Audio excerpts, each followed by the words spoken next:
mélodie, je pense que nous connaissons bien. Il faut pour te suivre. Donc,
c'était bien résumé là, hein. C'est ce que nous voulons faire, c'est vivre pour notre Seigneur.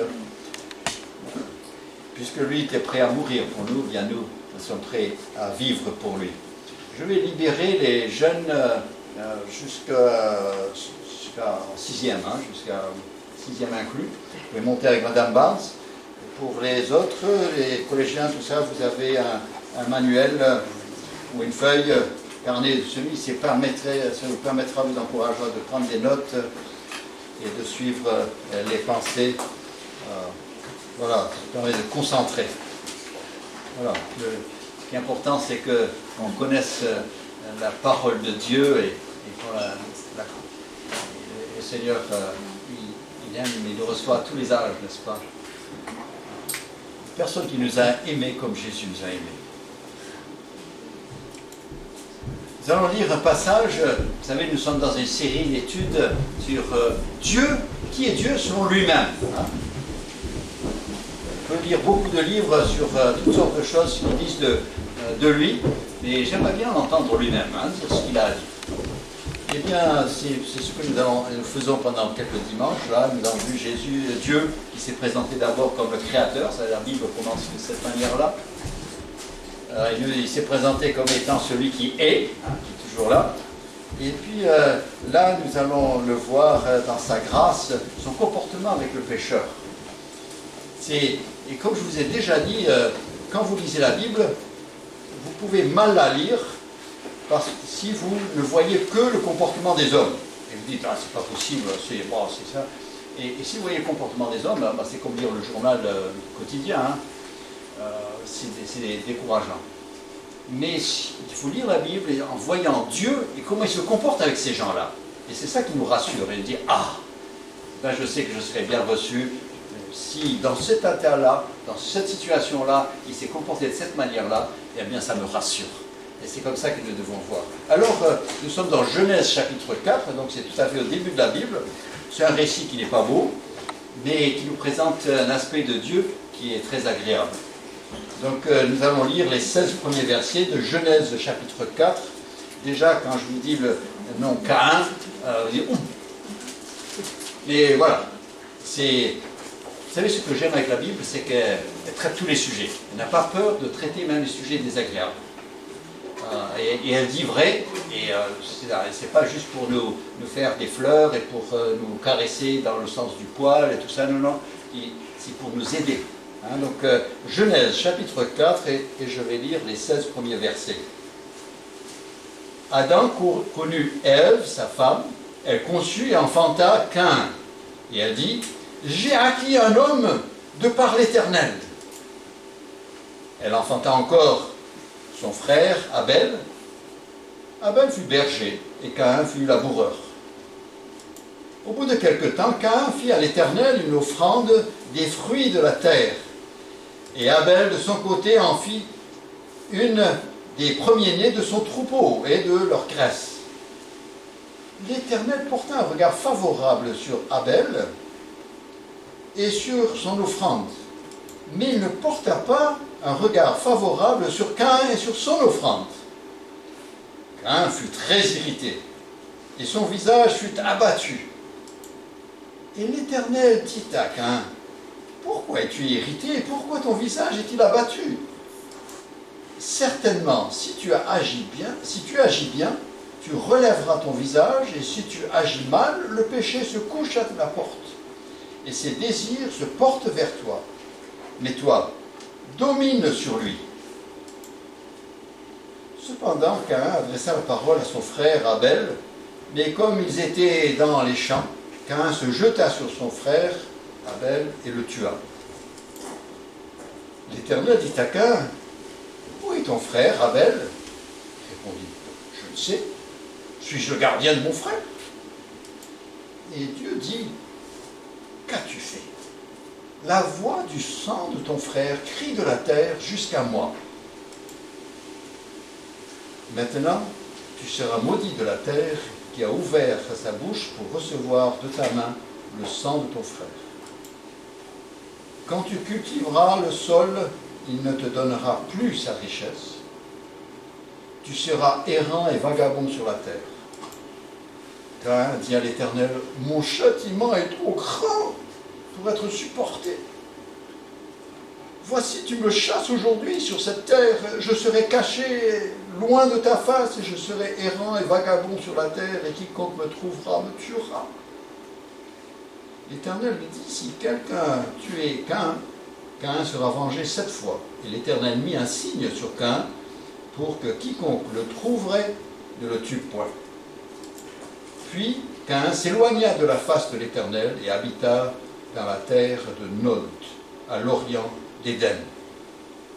Il est difficile de lire ce passage et ne pas vouloir porter un jugement tout de suite, et un jugement en faveur de celui qu'on voit comme une victime, hein, au premier abord. Hein, dans vos têtes, vous avez déjà vu une victime.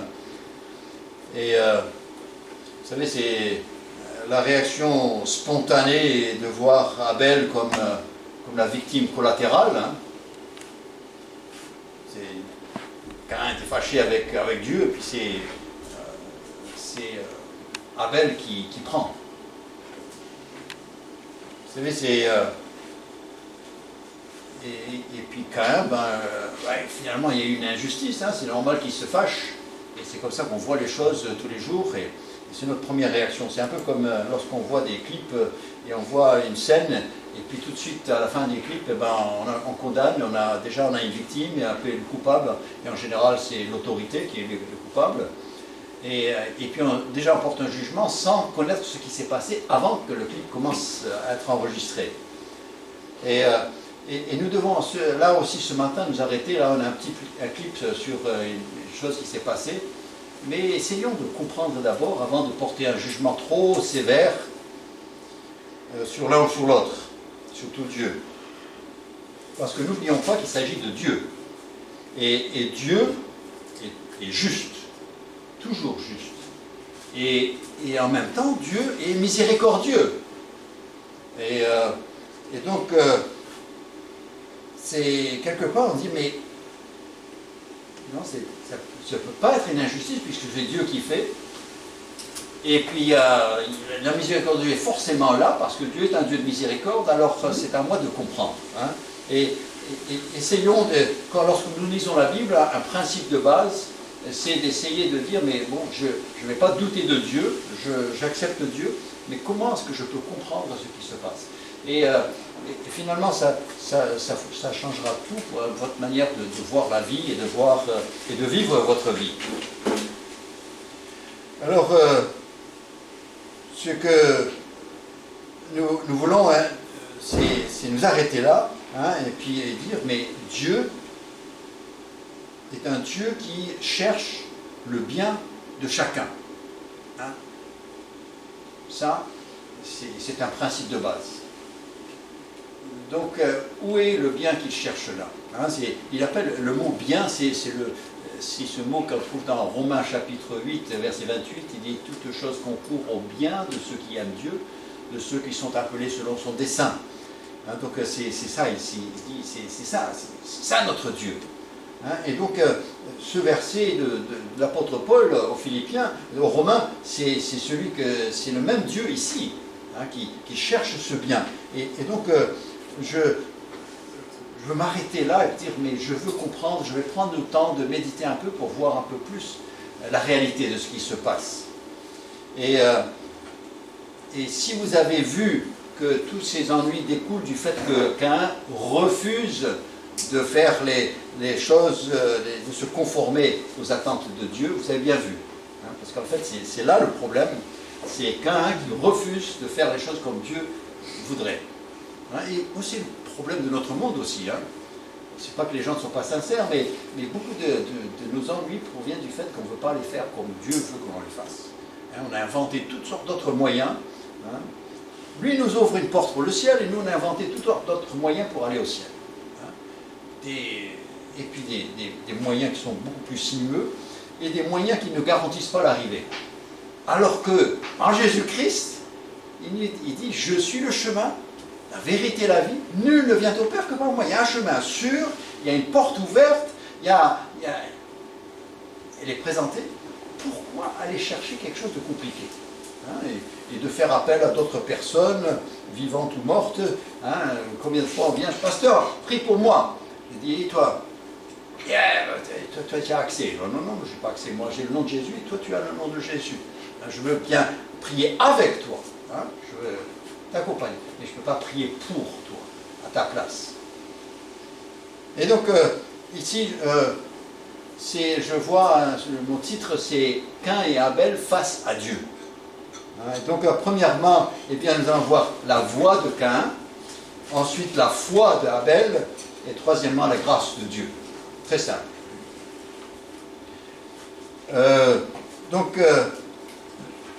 Regardons un peu, nous allons concentrer un peu sur Caïn. Et vous voyez, sa naissance, il nous dit que quand il est né, eh bien, Ève dit « J'ai acquis un homme de par l'Éternel ». En fait, bon, déjà comme n'importe quelle maman, hein, et puis là c'est la première maman du monde, c'est la première, je ne sais pas si c'est la première naissance, mais c'est le premier garçon qui est né en tous les cas. Peut-être qu'il y avait des sœurs qui sont nées avant, j'en sais rien. Il y avait des sœurs, même si la Bible n'en parle pas, parce que sinon ils n'auraient pas eu d'épouse, hein, donc voilà. Et puis ne soyez pas gênés, dire que c'est de l'inceste, tout ça, la race était pure. Hein, à l'époque, il n'y avait pas toutes les complications qu'on pourrait avoir aujourd'hui dans des relations consanguines. Donc là, elle voit cette naissance, et pour elle, eh bien, elle voit plein d'espérance. Vous savez, elle pense à cette promesse, elle se souvient de cette parole de Dieu à Satan, hein, le serpent, dans le chapitre 3, et qui dit « Je mettrai inimitié entre toi et la femme, entre ta postérité et sa postérité », donc la postérité de la femme, « celle-ci t'écrasera la tête et tu blesseras le talon ». Et donc, il y a une promesse que comme quoi, oui, d'accord, mais il viendra un descendant de la femme qui vaincra le serpent et qui sera notre délivrance. Donc elle compte dessus. Hein, un descendant de la femme, pas un descendant de l'homme. Hein, donc là, c'est important que Marie soit vierge. Hein, sinon il ne pouvait pas être descendant de la femme. Mais donc elle attend. Et donc le premier-né, il est là, il dit « Ah, ça va être lui. Ça doit être lui. » Et j'ai acquis un homme de par l'Éternel. Elle l'appelle Caïn. Une acquisition. Et plein d'espoir, plein d'espérance. Vous savez, et c'est les mamans qui, quand le bébé naît, elle veut que le meilleur pour cet enfant, que ce soit un garçon ou une fille, bien sûr. Puis on a une maman ici qui attend une petite fille, alors voilà. Vous pouvez lui demander après ce qu'elle pense et ce qu'elle veut pour sa fille. Elle imagine reine d'Angleterre, peut-être, j'en sais rien, mais voilà. Mais, vous savez, pensez à Rebecca, donc l'épouse de Jacob, et elle ressentait, votre sœur, elle a pris l'impression que la fille est en train de jouer au foot là, dans son estomac, mais Rebecca, elle sentait que les enfants se heurtaient dans son sein, au point qu'elle a été parler à Dieu et dit « Dieu, mais il y a un problème, qu'est-ce qui ne va pas ?» Et imaginez ses pensées lorsque Dieu lui répond. C'est dans Genèse 25, verset 23, il dit « Deux nations sont dans ton ventre, et deux peuples se sépareront au sortir de tes entrailles. Un de ces peuples sera plus fort que l'autre, et le plus grand sera assujetti au plus petit. » Et la maman qui s'est dit « Qu'est-ce que je fais avec ça ?» Et c'est difficile. Dire comment, moi je veux le bien des deux, je veux que les deux réussissent, et déjà ils se disputent et ils vont se disputer et tout ça. Imaginez, mettez-vous à la place, pour essayer en tous les cas, de Rebecca. Et en plus que cela, mettez-vous à la place de Marie, la mère de Jésus.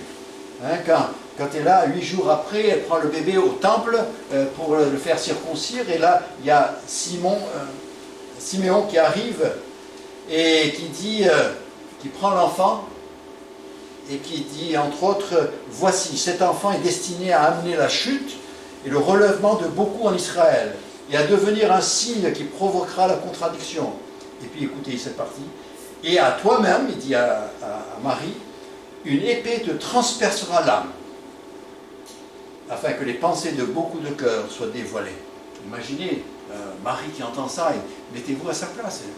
Quoi ? Cet enfant, il va me faire souffrir. Vous savez, mais Ève aussi, elle a un fils plein d'espoir, et ce ne sera pas tout de suite, ils deviendront adultes avant qu'elle se rende compte, et ils vont lui apporter de la tristesse.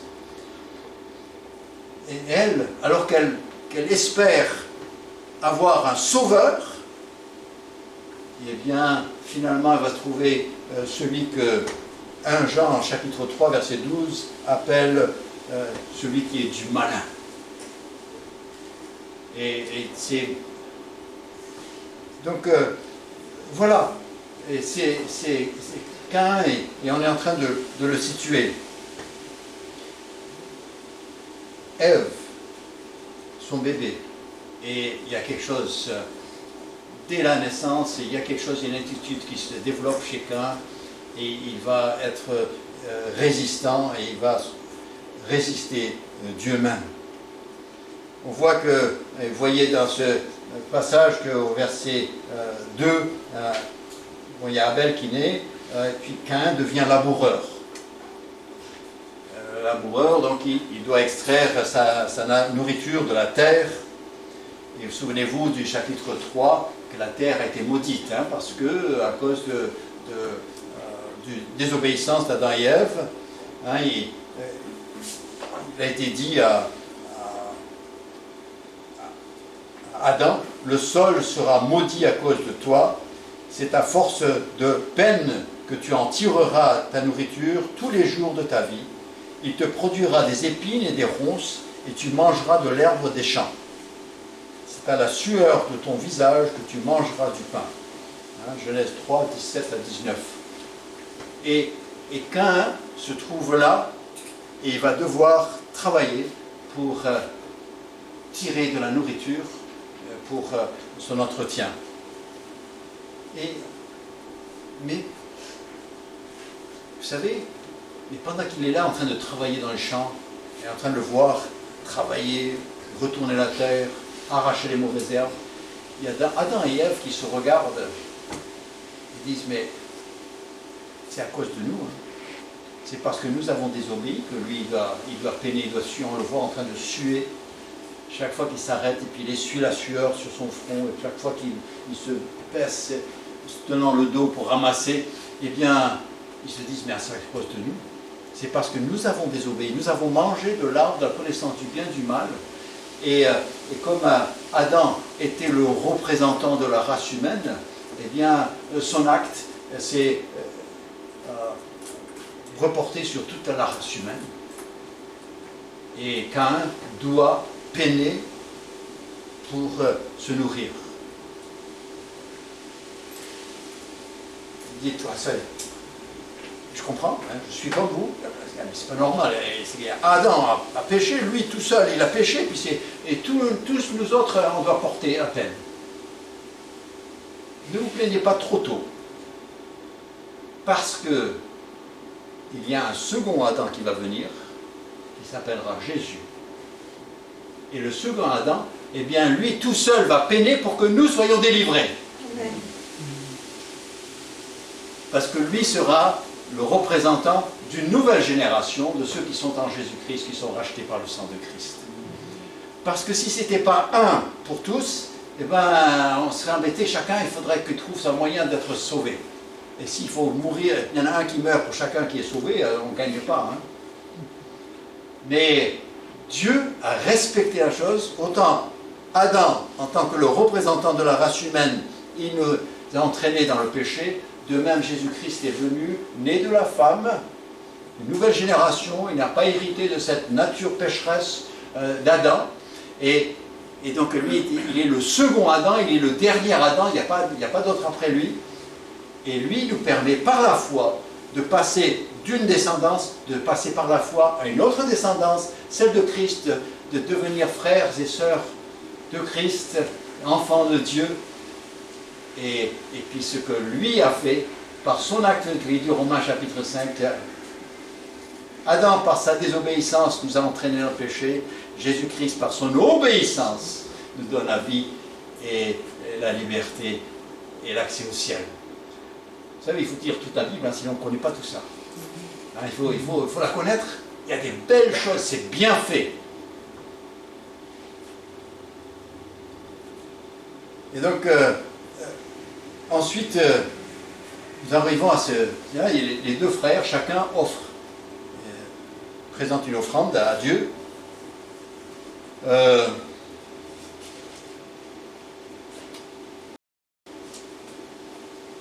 Qui l'a fait le premier?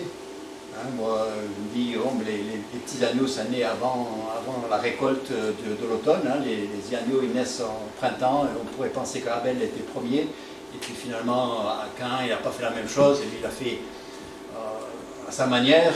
Mais bon, l'un est berger, il offre des agneaux. L'autre est maraîcher, et puis il offre des légumes. Où est le problème? Mais il y a quelque part, c'est que Dieu n'approuve pas l'offrande de Caïn. Et il porte un regard favorable à celui de Abel, petit frère. C'est commencé à les grands frères avec les petits frères, peut-être que vous avez connu ça, vous l'avez vécu. Et puis, un regard défavorable à Caïn et son offrande. Et Caïn prend ça très mal. Au lieu de poser la question et dire Dieu, mais j'ai pas compris, tu peux m'expliquer parce que j'aimerais bien. Non, lui tout de suite, c'est la réaction. C'est très humain, hein, n'est-ce pas? Hein? C'est très humain. On réagit, puis après on pose des questions. Et après, il faut rattraper les dégâts. Caïn prend ça très mal, il est très irrité, et ça va jusqu'à voir sur son visage. C'est-à-dire que tout son être intérieur, toute son âme est affectée, et ça se lit sur son visage qu'il n'est pas heureux. Et cela, vous savez, ça arrive tout le temps. Vous avez constamment, et vous l'avez rencontré, peut-être que vous l'avez fait aussi, vous savez, je rencontre constamment des gens qui disent Dieu, un jour j'ai fait ça pour lui, et j'ai prié, j'ai mis un cierge, j'ai prié, j'ai été à tel endroit, j'ai fait ceci, j'ai rendu. Bon, chacun il a ces petits trucs là, et puis il dit, c'est comme si Dieu, il n'a même pas tenu compte, il n'a rien fait. Et alors moi, ça y est, c'est terminé, je claque la porte, je ne rentre plus à l'église, je ne veux plus voir Dieu, je ne veux plus lui parler, ne me parlez plus. Et ça arrive tout le temps. Combien on réagit de cette manière? Comme Caïn. Tiens pas ce que j'ai fait. Ah ben tant pis pour toi. Vous savez, et la réaction est enfantine, parce que bon, on se coupe de celui de qui on dépend. Vous avez déjà vu les enfants qui se cognent la tête contre le mur parce que maman elle ne veut pas faire ce qu'il demande. Et oui, mais c'est la tête de qui a mal? Vous savez, on le fait, les petits le font à leur manière, à leur niveau, les ados le font à leur manière. Et après, si c'est pas réglé, ça ressort dans le mariage, et puis alors il y a un partenaire qui le fait à sa manière. Et puis si ça ne va pas, après on le fait au niveau national, et on a des manifestations, et puis on a... C'est à tous les niveaux, c'est... Caïn, il est comme nous, et nous sommes comme Caïn peut-être. Et vous savez, ça nous affecte. Le fait de se fâcher contre Dieu, c'est mauvais pour la santé, je vous dis, votre santé psychique, votre être intérieur. Ça détruit. Et Caïn, eh bien, il est l'expression même de la chose.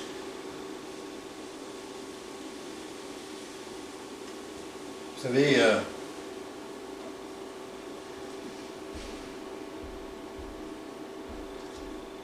et David a commis cette faute aussi, de ne pas faire les choses comme Dieu a voulu. Vous vous rappelez quand, je pourrais vous donner la référence, Samuel, mais David un jour, il a voulu déplacer l'arche de l'Alliance de là où se trouvait chez quelqu'un et l'emmener à Jérusalem, près de là où il habitait, où était sa demeure.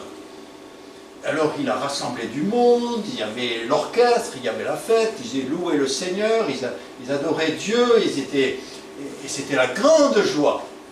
Et il y avait deux hommes qui étaient chargés, on avait mis l'arche sur un char tout neuf, et puis il y avait deux hommes qui étaient là et qui devaient s'occuper de cela. Et puis tous les temps en temps on s'arrêtait, on louait le Seigneur, on avait un sacrifice, mais c'était la grande joie, et le monde était venu, tout le monde était là.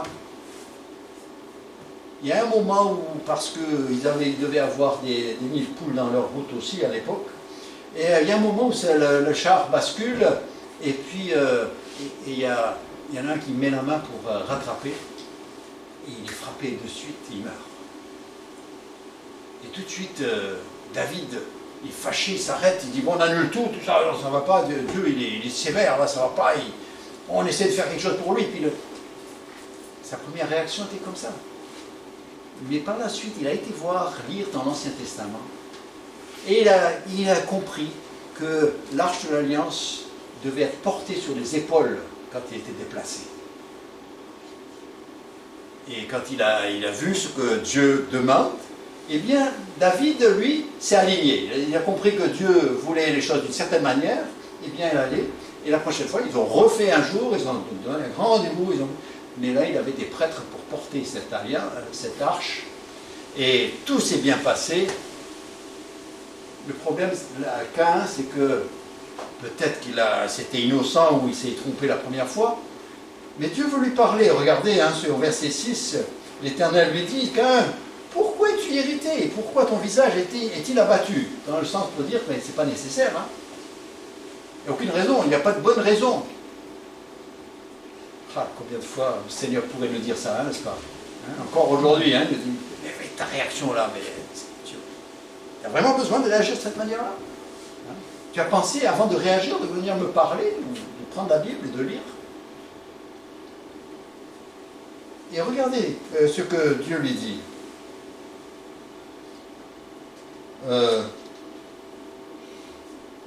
Pourquoi es-tu irrité? Pourquoi ton visage est abattu? Certainement, si tu agis bien, tu relèveras ton visage. Si tu agis bien. C'est-à-dire, si tu fais ce que tu dois faire, si tu fais la bonne chose, eh bien, ça pourrait être autrement. Mais, quand même, non. Tu n'acceptes pas ce que je fais? Bien, je ne te parle plus. Et combien de fois on a pensé la même chose avec Dieu, n'est-ce pas? Caïn va céder à la jalousie. Et il va aller, et la jalousie va l'entraîner jusqu'au bout. Et lui laissera agir la jalousie dans son cœur. Et elle va le détruire. De plus, ça va provoquer un drame familial et l'homicide de son seul frère. L'Éternel l'avait averti, hein, parce qu'il lui dit, certainement si tu agis bien, tu relèveras ton visage. Si tu agis mal, le péché se couche à ta porte.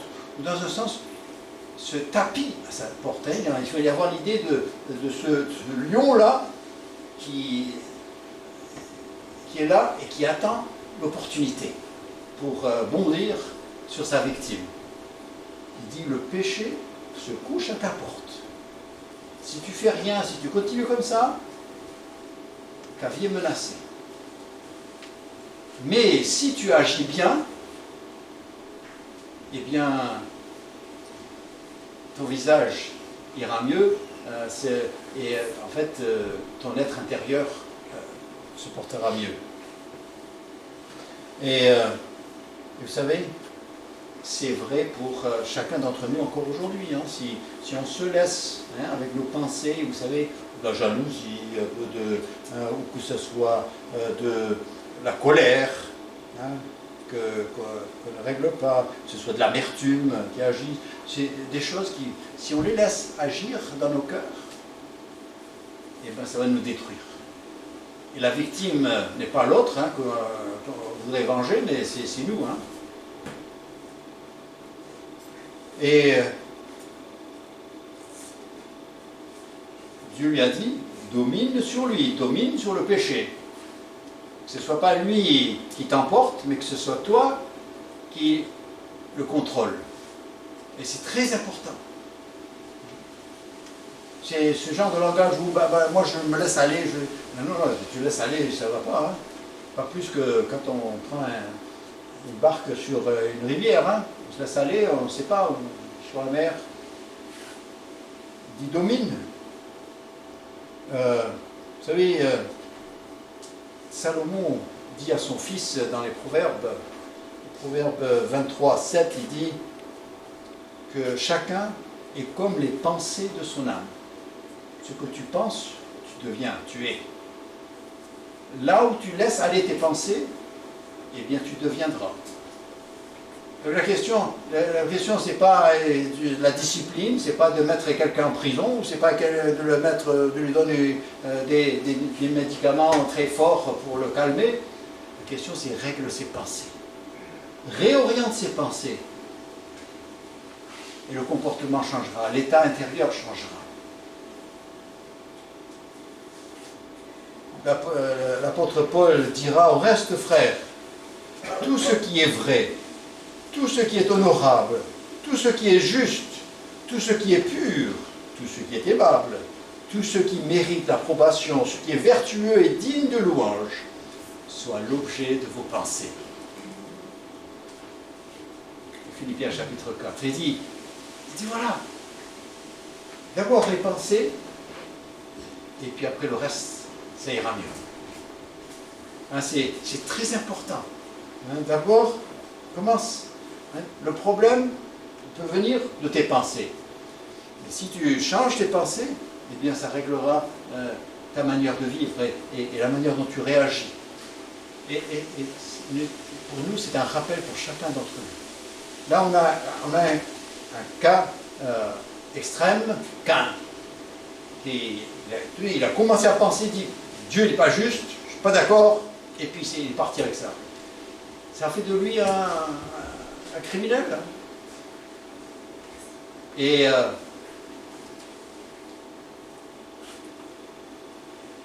voilà. Alors que comme on dit en français, un homme averti en vaut deux. Hein. Hein, on est averti. Alors, voyons où sont nos pensées. C'est bon pour la santé. Nous avons vu la voix d'Abel, parce que c'est ainsi que, en fait, Jude, chapitre 1, verset 11, il parle de la voix d'Abel, de Caïn, je veux dire, la voix de Caïn. Maintenant, nous allons voir la foi d'Abel. Vous dites, mais bon, j'ai pas vu la foi là. C'est pas évident, hein. Mais, vous savez, Abel devient berger, et Abel présentait à Dieu une offrande de son troupeau. Ce qui est tout à fait naturel. Et le lecteur, la première fois, il ne lit pas seul, il dit, bah, il y a plus normal. L'un est berger, il offre à Dieu de son troupeau, hein, une offrande de son troupeau, et puis quand il était agriculteur, ben, il a offert de sa récolte. Et voilà. Qu'est-ce qui ne va pas? Eh bien, si on regarde de cette manière-là, on va voir Dieu injuste. Du fait qu'il est favorable à Abel, et puis il n'est pas favorable à Caïn, et puis on dit, mais c'est pas normal, ça ne va pas, hein, et c'est pas juste, et on va réagir. Mais la différence n'est pas là. Ce n'est pas le fait d'offrir une offrande qui est le problème ici. Et c'est dans l'épître aux Hébreux hein, que nous allons être éclairés dans ce passage, parce que Hébreux chapitre 11 et au verset 4 nous dit, c'est par la foi qu'Abel offrit à Dieu un sacrifice plus excellent que celui de Caïn. Et c'est par elle qu'il fut déclaré juste, Dieu approuvant ses offrandes. La différence n'est pas que chacun qui est... La différence, c'est que l'un a offert par la foi et l'autre a offert ses œuvres. Dieu ne veut pas le produit de nos efforts. Il rejettera toujours. Ce qu'il veut est une expression de notre foi. C'est ça qu'il recherche. Dans notre monde, il y a plein de gens qui sont fâchés contre Dieu parce qu'ils ne reçoivent pas leur offrande. Mais leur offrande, ce sont leurs œuvres. J'ai fait mes prières, j'ai fait mes jeûnes, j'ai fait mes pèlerinages, j'ai fait toutes sortes d'autres choses, mes bonnes œuvres. Et on présente l'offrande de nos efforts à Dieu. Et Dieu dit, ça ne m'intéresse pas. Ce qu'il veut, c'est l'expression de notre foi en lui. Dieu a approuvé Abel, non pas parce que c'était un agneau, mais parce que c'est par la foi qu'il l'a offert. Il a exprimé sa confiance en Dieu.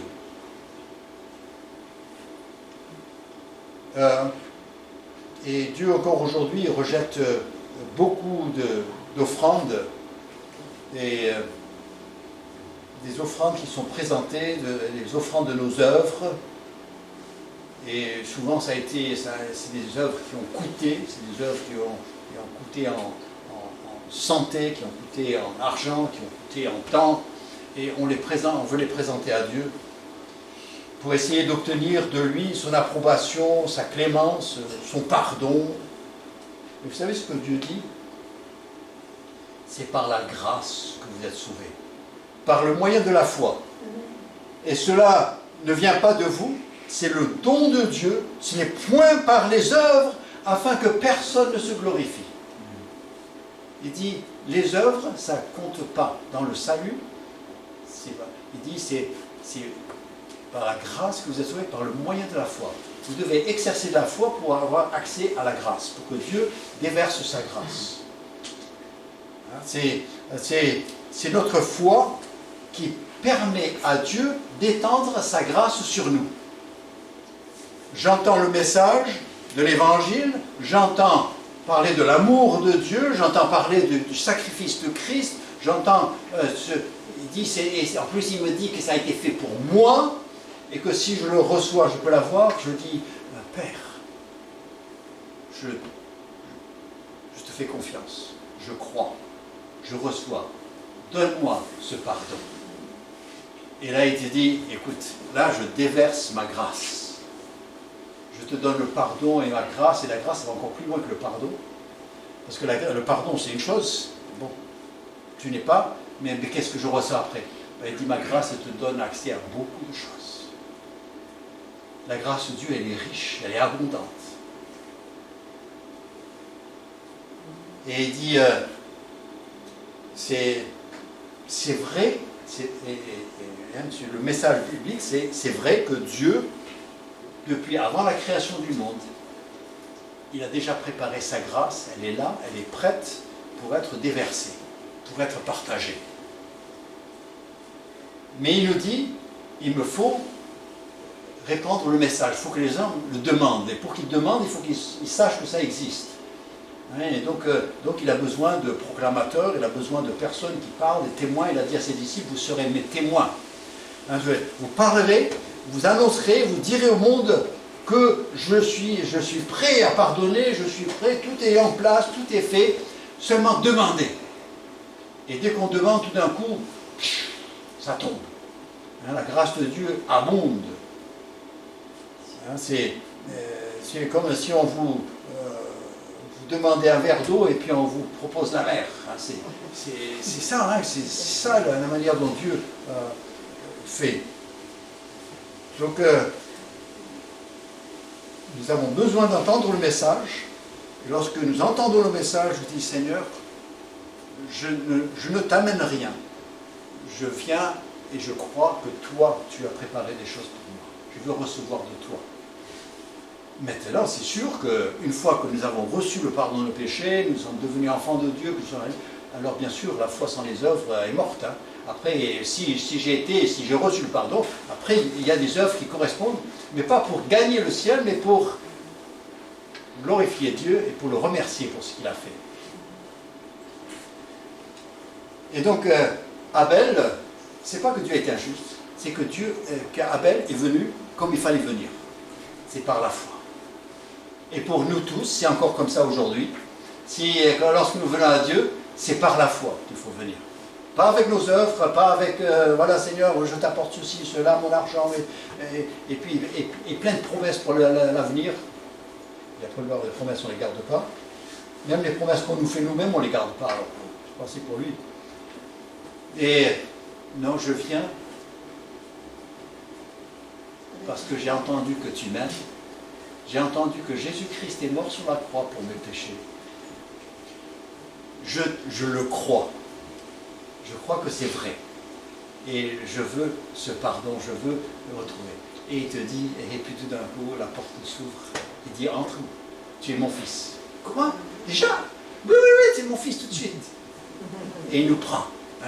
Si le père du fils prodigue, il a pu l'embrasser alors qu'il sentait encore le cochon, pensez, Jésus-Christ peut embrasser les pécheurs, vous savez, encore sales.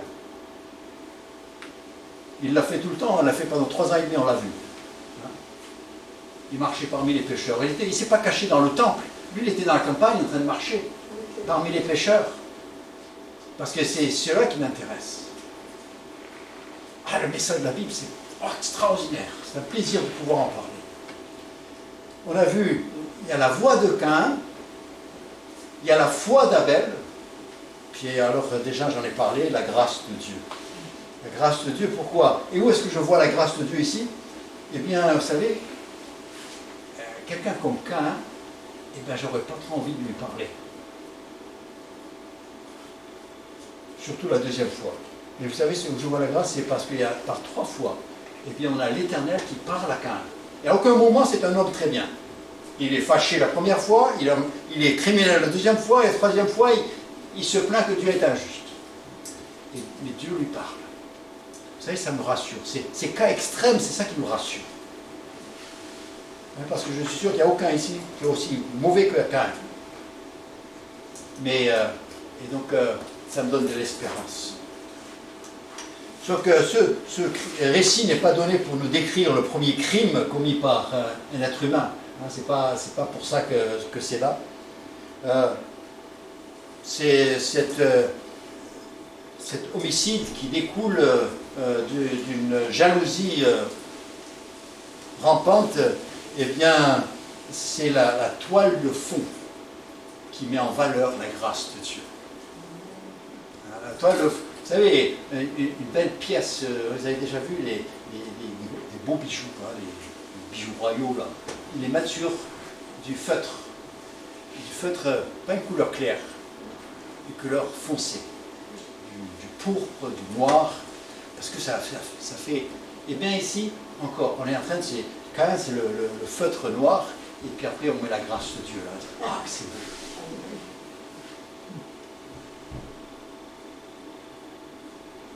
Parce que Caïn n'était pas très rempli d'amour et d'appréciation, d'adoration, de louange. Hein, quand Dieu lui a parlé la première fois, et lui dit « Pourquoi es-tu irrité? Pourquoi ton visage est-il abattu ?»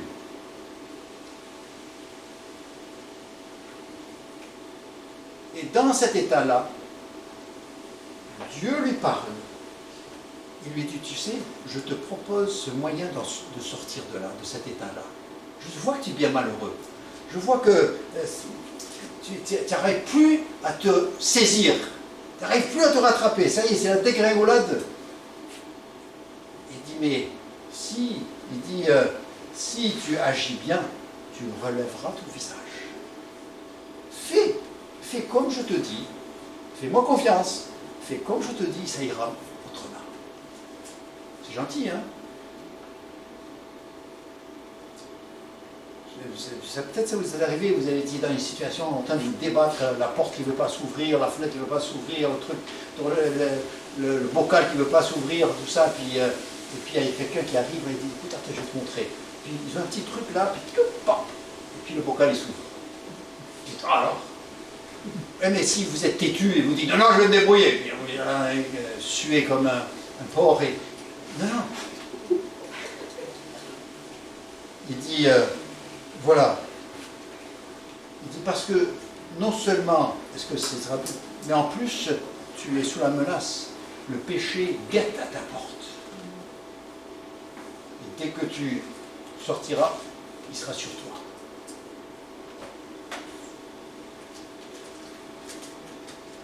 Et alors, mais Caïn ne veut pas entendre. Non, non.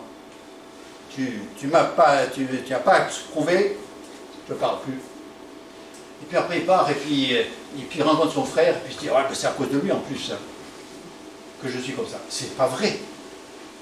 Mais c'est à cause de lui. Et donc, bon, peut-être j'irai mieux si je l'élimine. Vous avez déjà pensé ça, hein, si un tel, et on veut qu'une personne soit éliminée, on veut qu'il lui arrive un malheur, on se dit, quelque part, s'il lui arrive un gros malheur, je me sentirais mieux. Ça ne change rien du tout. Et bien après, Dieu vient lui parler encore. C'est un criminel, il vient de tuer. C'est le premier crime de l'humanité. Et Dieu lui parle. Il dit, Caïn, ton frère, il est où? C'est pas que Dieu ne savait pas, hein. Mais Dieu aime bien nous faire dire, nous faire confesser. Il lui donne l'opportunité de confesser sa faute, son péché. Parce que tant que ce n'est pas confessé, on ne peut pas le régler. Mais si nous confessons nos péchés, Dieu est fidèle et juste pour nous pardonner, nous purifier de toute iniquité. Dieu lui dit, Caïn, où est ton frère? Il dit, je ne sais pas. Premier mensonge. Deuxièmement, est-ce que je suis le gardien de mon frère? Une telle attitude, hein, c'est exécrable. Et il savait, et même s'il ne savait pas où il était, mais il dit, ah bon, il y a quelque chose qui est arrivé à mon frère, où il est? Oui. C'est pas du tout un comportement de frère qui aime. Et Dieu lui parle. Il dit, tu sais, tu as cru cacher le péché en l'enterrant. Mais moi, le sang crie vers moi. Vous savez, il y a un petit principe là, c'est que pour savoir exactement comment Dieu, ce que Dieu pense d'une chose, il faut aller trouver la première fois que ça arrive.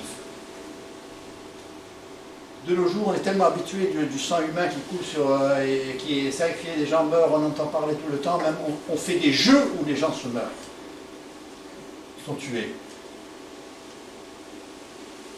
Mais il dit, tu sais, chaque fois que le sang innocent est expié, moi je l'entends au ciel. Et je me renseigne sur ce qui s'est passé.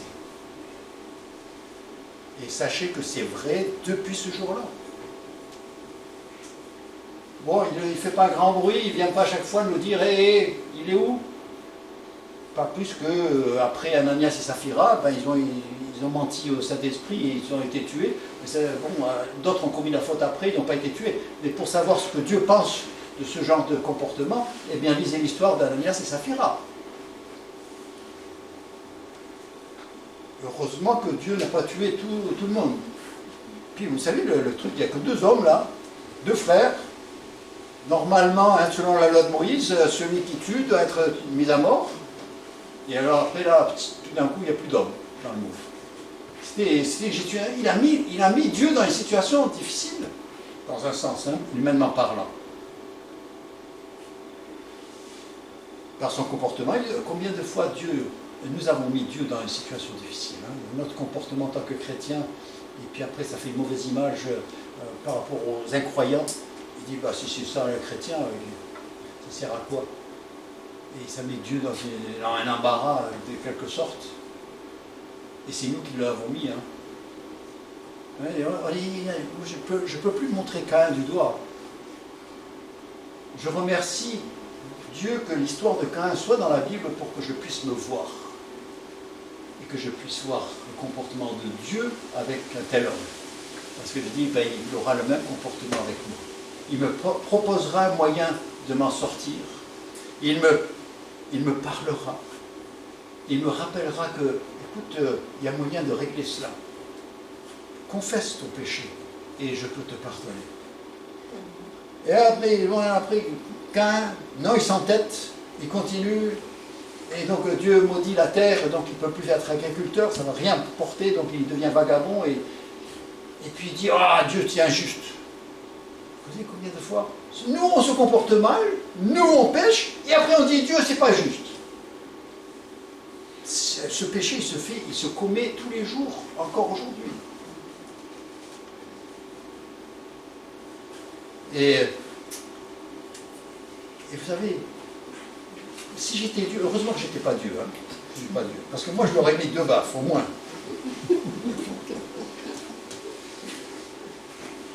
Là, la grâce de Dieu, vous voyez, la grâce de Dieu, combien elle est illimitée, eh bien, il dit que je vois ton sort, et bien ce que je mets un signe sur toi pour que personne ne te fasse de mal. Et que ta vie soit préservée. Un qui n'est pas digne d'être préservé, normalement, il est digne du jugement de Dieu. Et là, Dieu lui dit, écoute, je vais te préserver.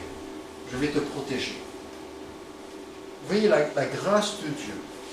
Et Dieu en fait, il lui accorde la vie pour lui donner le temps encore de se repentir. Et combien de gens courent, vous dites, mais Dieu, comment ce monde et s'il peut tout, et pourquoi il laisse les choses? C'est pas qu'il approuve ce qui se passe, mais il dit, je leur donne le temps de se repentir. Et il y a des gens qui me disent, mais lui, il devrait... Non, Dieu dit, j'aimerais bien le voir se repentir. Et Dieu accorde, et donc il laisse, j'emploie les expressions humaines, il laisse pourrir la situation, mais justement pour donner le temps à des personnes de se repentir.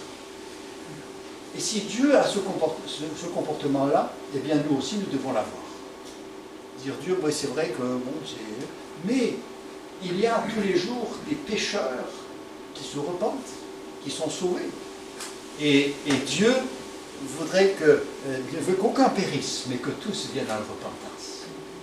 Et donc il patiente, il laisse pourrir, il laisse ces choses dégénérer. Je ne sais pas, moi je ne pourrais jamais les laisser aller jusqu'au point où lui le laisse. Il dit, mais c'est parce que sa grâce est là, il sait que sa grâce est suffisante, même si l'homme a été jusqu'à ce point-là, il dit, j'ai encore assez de grâce pour le pardonner, je pourrais le pardonner, le sang de Christ a déjà coulé. Et de temps en temps, on lit des histoires de personnes, de criminels, de toutes sortes, qui viennent à Christ et leur vie est transformée.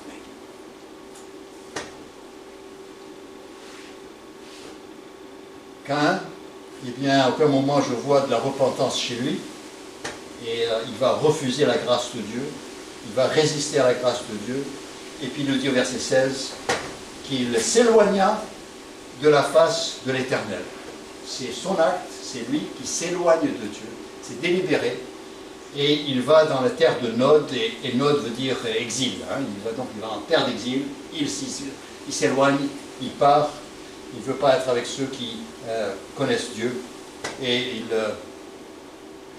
combien aujourd'hui encore d'autres le font, hein. Ils partent et ils ne veulent plus avoir affaire ni avec les chrétiens, ni avec l'Église, ni avec rien du tout. Ils vont dans les terres de Nod. Mais, vous savez, le message est là. La grâce de Dieu est là. Elle est toujours là. Et à n'importe quel moment, quand, durant sa vie, aurait pu venir à Dieu dire, bah, j'ai mal agi, je te demande pardon, et Dieu l'aurait pardonné. Mais il a besoin de le demander. Si nous confessons nos péchés, il est fidèle et juste pour nous les pardonner et nous purifier de toute iniquité. Nous avons l'option, la voie de Caïn, la foi d'Abel, et de demander la grâce de Dieu. Prions.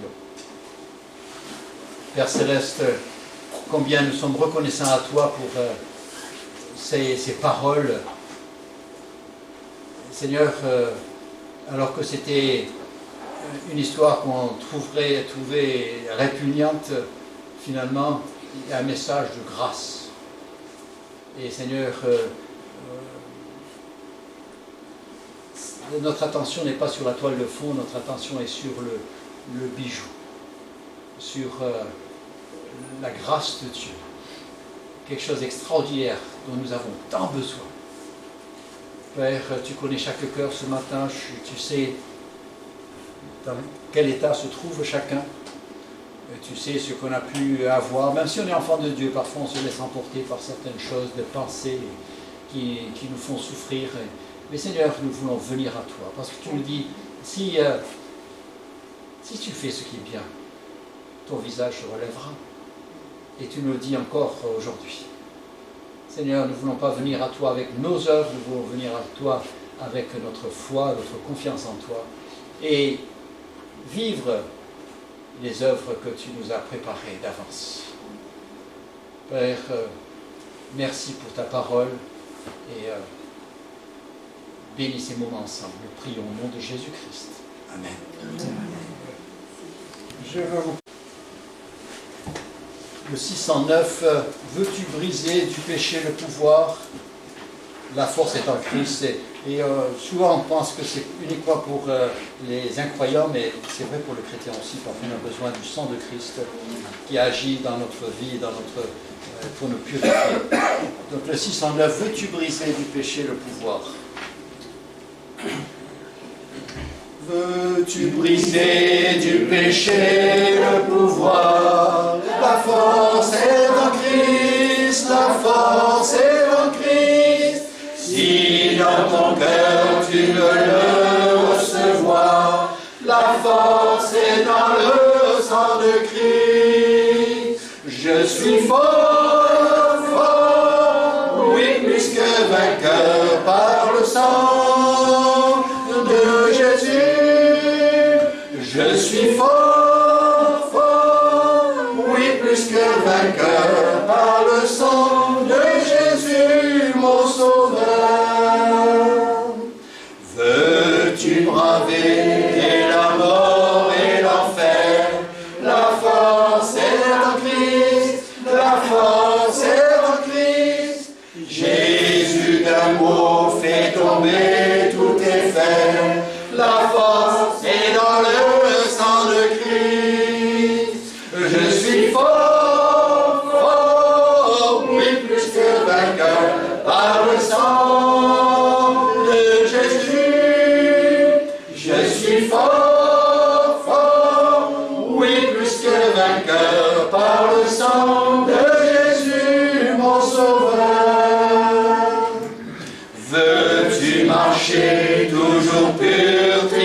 enfant.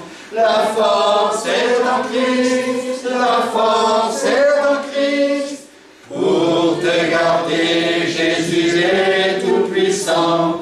La force est dans le sang de Christ. Je suis fort, fort, oui, plus que vainqueur, par le sang de Jésus. Je suis fort, fort, oui, plus que vainqueur, par le sang de Jésus, mon sauveur. Veux-tu du ciel t'approcher chaque jour? La force est en Christ, la force est en Christ. Avec Jésus, demeurez pour toujours. La force est dans le sang de Christ. Je suis fort, fort, oui, plus que vainqueur par le sang de Jésus. Je suis fort, fort, oui, plus que vainqueur par le sang de Jésus, mon sauveur. Oui, en lui, ils sont forts. Sans lui, alors là, j'ai pitié. Pour moi et pour vous. Et que le Seigneur bénisse sa parole et marchons dans cette perspective et avec ce message toute cette semaine. Hein.